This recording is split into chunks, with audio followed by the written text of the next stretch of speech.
अस्सलाम वालेकुम दोस्तों, यमन की अंसारुल्लाह रेजिस्टेंस मूवमेंट ने आज बहुत बड़ा अलर्ट जारी कर दिया है।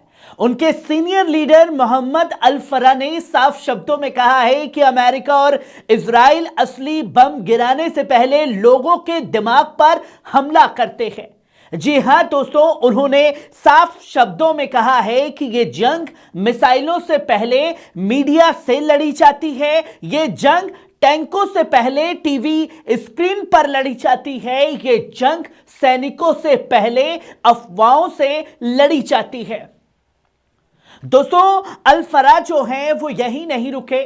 उन्होंने वॉशिंगटन और तेल अवीव को जानबूझकर डर फैलाते हैं, झूठी खबरें चलवाते हैं और लोगों की सोच को इस तरह मोड़ने की कोशिश करते हैं कि जब हमला हो तो जनता सवाल ना करे बल्कि तमाशा देखे। उन्होंने साफ तौर पर कहा कि ये दुश्मन पहले हमारी समझ को कमजोर करते हैं, हमारे दीन, हमारे अखलाक और इंसानी कीमतों को बिगाड़ते हैं और हमें ऐसा बना देते हैं कि हम जुर्म को एंटरटेनमेंट समझने लगे हैं। ये जहन तैयार कर दिए गए हैं। दोस्तों, उन्होंने अफगानिस्तान और इराक की मिसाल दी है। कैसे पहले प्रोपागेंडा फैलाया गया, फिर जंग को जायज बताया गया और बाद में पूरी नस्लों को तबाह करने का काम किया गया। यानी ये सिर्फ मिलिट्री वॉर नहीं है, ये सॉफ्ट वॉर है, ये जहन की जंग है, ये नैरेटिव की एक बड़ी जंग है।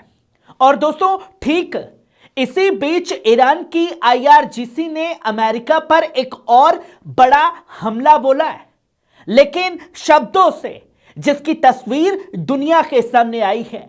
आप देख सकते हैं कि आईआरजीसी के deputy commander brigadier general Ahmad Vahidi ने साफ तौर पर कहा कि दुनिया का सबसे बड़ा पर्यावरण तबाह करने वाला देश अगर कोई है तो वो सिर्फ और सिर्फ अमेरिका है। उन्होंने साफ शब्दों में कहा कि जो मुल्क इंसानियत की बात करता है वही सबसे ज्यादा न्यूक्लियर हथियार बनाता है। तेहरान की इमाम हुसैन यूनिवर्सिटी में उन्होंने साफ शब्दों में कहा कि अमेरिका जो हथियार बनाता है, खासकर न्यूक्लियर हथियार, वही जानबूझकर धरती को जहरीला बना रहे हैं। दोस्तों, उन्होंने अमेरिका के तथाकथित golden dome missile defence system को भी कटघरे में ला करके खड़ा कर दिया। उन्होंने साफ तौर पर कहा कि यह सिर्फ सुरक्षा का प्रोजेक्ट नहीं, यह अंतरिम को फौजी मैदान बनाने की एक बड़ी तैयारी कर ली गई है। मतलब अब जमीन, समंदर और आसमान के बाद स्पेस यानी अंतरिक्ष में भी हथियार तैनात होंगे। ये दुनिया के सामने है।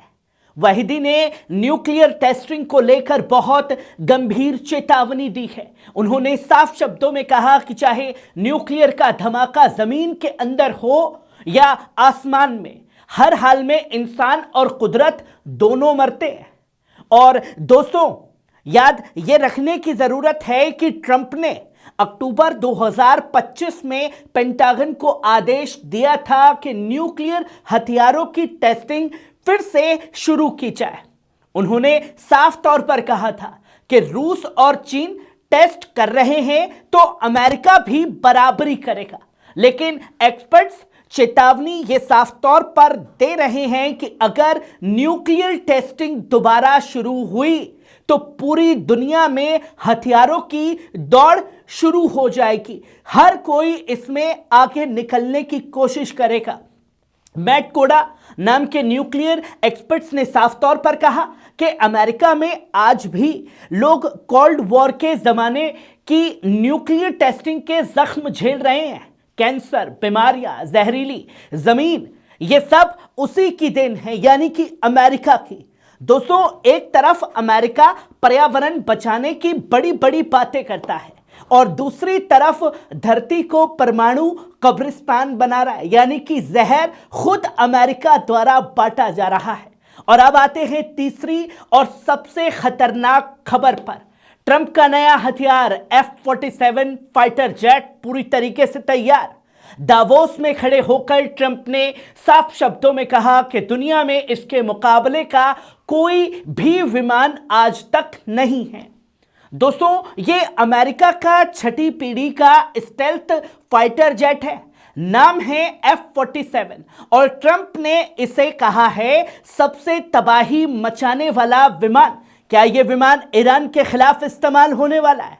यह जेट अमेरिका के next generation air dominance programme का हिस्सा बना हुआ है, यानी आने वाले समय में यही जेट अमेरिका की हवाई ताकत बनने जा रहा है, जो तस्वीर उसने दिखाने की कोशिश की। इसका कॉन्ट्रैक्ट बोइंग को दिया गया है।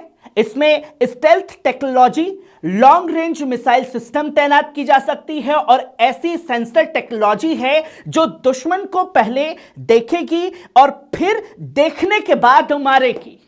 अमेरिका के रक्षा मंत्री ने साफ तौर पर कहा कि F-22 से ज्यादा ताकतवर है और ज्यादा दूर तक जाएगा और ज्यादा घातक होगा, यानी कि DARPA के एक्सपेरिमेंट एक्स प्लान्स पर सालों तक टेस्ट हुए जब तक F-47 बना है।